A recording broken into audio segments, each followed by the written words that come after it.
Kawaki was basically written out of the story dozens of chapters ago, and what we're looking at now is just a masterfully crafted copy.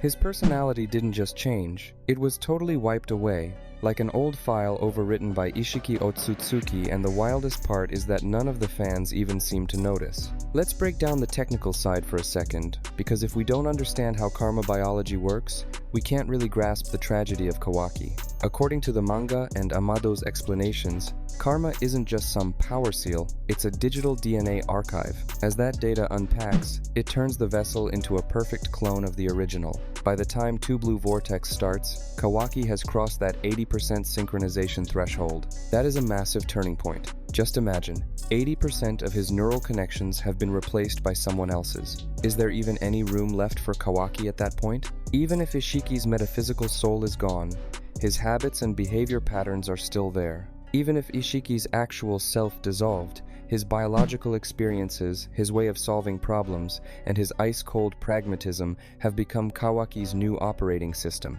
The real irony is that Boruto, despite being in the exact same boat with Momoshiki, still manages to hold on to his shinobi will.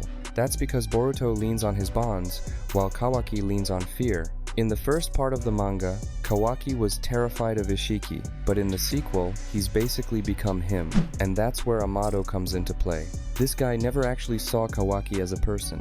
To him, Kawaki was always just a vessel project for his daughter. When Amado restored that karma, it was the final act of erasing Kawaki's individuality. He filled the void in Kawaki's soul with cold data, stripped of any human moral compass. Amado knows the truth. Kawaki is his most successful yet most soulless tool. Do you feel that chill whenever Kawaki is on screen? There's no passion left in him. Even his love for the 7th Hokage feels more like a form of paranoia now. Isshiki Otsutsuki saw the world as a resource and people as variables. Just look at Kawaki's actions in the latest chapters. He seals Naruto and Hinata away in the Daikokuten dimension. That is literally Ishiki's signature move. Remember how Isshiki tucked Naruto away in another dimension just so he wouldn't get in the way? Kawaki is doing the exact same thing, hiding behind the shield of protection. But can you really protect someone by stripping them of their freedom and their family? I often catch myself thinking that Kawaki in Two Blue Vortex is actually the most honest character. He isn't pretending. His social apathy is honestly scary. Think about how he talks to Mitsuki or Sarada. To him, their feelings are just noise. This isn't just a difficult personality. It's a biological inability to feel empathy. Those Otsutsuki genes have literally scrubbed away the neural pathways responsible for warmth. Now, it's all just cold calculation. The emptiness inside the vessel has become so absolute that it's started to swallow up everyone around him. To be honest, it kind of bugs me sometimes how limited Kawaki has become in terms of what he can do.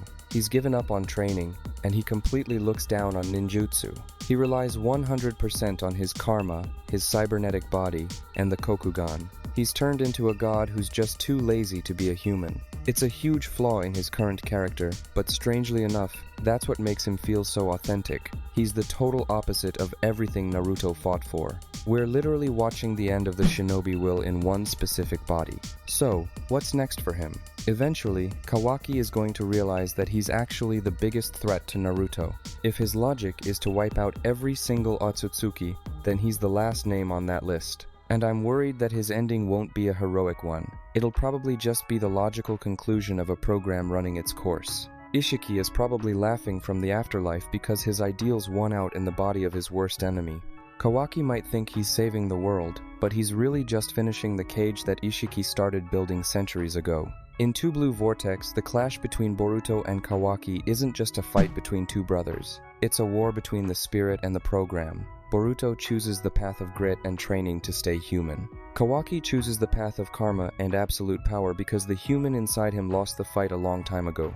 It's a tragedy that we often overlook because we're distracted by the flashy battles and new techniques. We're looking at Kawaki, but all we're really seeing is an echo of Isshiki Otsutsuki. When you get right down to it, Isshiki Otsutsuki actually won. His soul might be gone, but his methods, his drive for total control, and his ice-cold heart are now beating in the chest of the boy Naruto called his son. It's easily the darkest twist in the history of the franchise, and honestly, that's why it's so fascinating to watch. We're witnessing the birth of a perfect monster who genuinely believes he's the hero.